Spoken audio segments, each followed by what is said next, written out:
Bom, me desculpa, mas eu vou começar te decepcionando. Não existe um indicador certo que vai te deixar rico, mas eu vou te entregar um conjunto que vai te ajudar bastante. Bom, eu uso o Bitcoin como reserva de valor. Então a base para mim é simples, comprar aos poucos com consistência, o famoso DCA. Você já deve ter ouvido falar. Mas eu também separo uma parte pequena para ser mais tático. Em alguns momentos eu compro mais, em outros eu reduzo um pouco. E é por isso que eu não fico caçando o sinal perfeito. Então eu olho 5 indicadores básicos juntos para me dar o mapa do momento. Então vamos lá. Eu penso nisso, para não virar bagunça, como um painel de um carro. É como se fosse que um indicador sozinho é tipo você olhar só para o velocímetro do carro. Você pode estar rápido, mas sem gasolina, ou com o motor quente demais. Então é interessante olhar por um todo, ver o painel como um todo. Então eu gosto de olhar 5 coisas diferentes, cada uma medindo uma parte do mercado. Uma mede o humor, a outra mede o fôlego do movimento, outra mede o quão esticado o preço em relação à média, e o outro se a galera está mais no lucro ou no prejuízo. E a última, uma noção de custo de produção, que vai funcionar aqui como um piso econômico. Aí sim, com esse conjunto você para de procurar o sinal mágico e começa a enxergar o contexto. Então vamos para o primeiro, que é o Fear and Greed, medo e ganância. Gosto de pensar nele como um termômetro de humor do mercado. Ele não mede preço, ele mede sentimento. E é aqui que aquela frase antiga faz sentido, sabe? Compre ao som dos canhões e venda ao som dos violinos.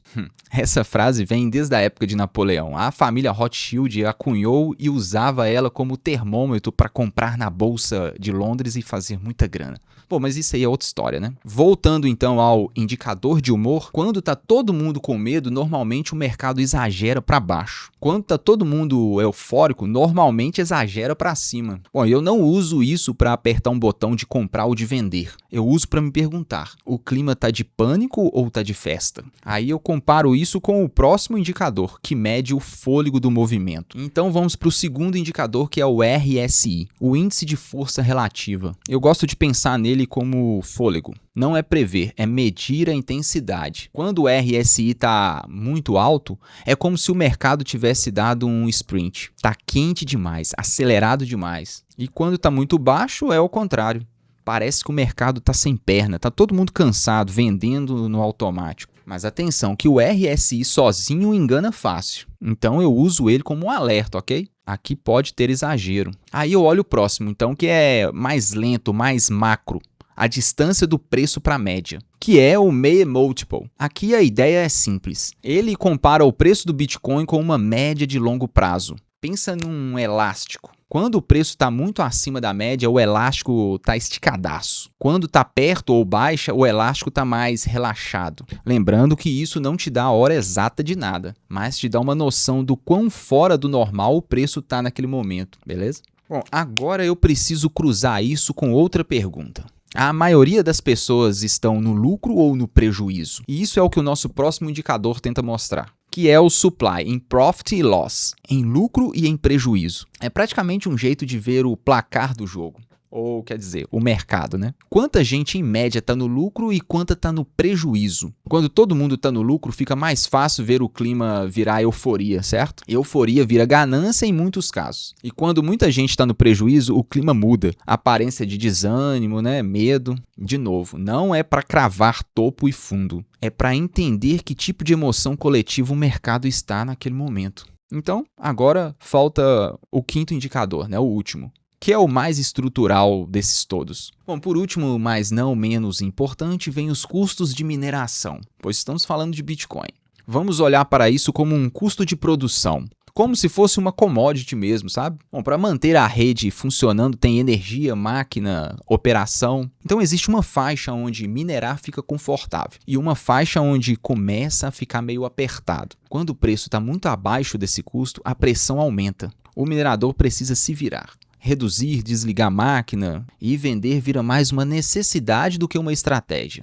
E quando o preço está mais acima, a história muda e o outro lado aparece. A operação fica confortável. E aí é comum ter mais vendas de bitcoins da mineradora para cobrir os custos, reinvestir, expandir, sabe? Bom, mas eu não uso isso como um piso garantido. Eu uso isso como referência estrutural para entender onde a dor dos mineradores começa. Bom, agora, como eu disse lá no início, o ponto mais importante disso não é olhar separadamente. Um indicador sozinho te empurra para uma decisão errada muito fácil. Então o que eu busco é ver se eles contam a mesma história. Por exemplo, se o Fear and Greed está lá embaixo, o RSI também está baixo e o preço está perto da média, isso para mim é um sinal de clima de exagero. Mas agora, o contrário. Se está todo mundo eufórico, RSI alto, o preço bem acima da média, isso para mim é um sinal de mercado esticado. Como eu disse, não é para prever topo e fundo. Ninguém é capaz de prever isso. E se alguém te disser o contrário, é porque está querendo te vender cursinho na internet, viu? Fique esperto. Isso serve para ajustar a sua mão.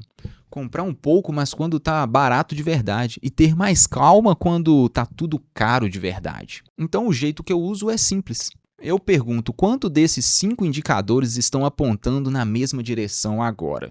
Se só um está gritando, eu ignoro e lembro do meu objetivo, que tem como base o DCA, fazer compras regulares e longo prazo. O resto é só ajuste fino, para eu não comprar no impulso e não precisar vender no pânico. É basicamente isso. E para você achar todos esses indicadores que eu citei durante o vídeo, é só você escrever o nome deles no Google junto com o nome Bitcoin. E muitos dos gráficos ao vivo também vão estar na plataforma TradingViews, que é lá que a gente acha todos esses indicadores ao vivo por gráfico, beleza? Então, beleza. Eu sou James Silver, me siga lá no Instagram, pois lá tem conteúdo todo dia, o dia inteiro.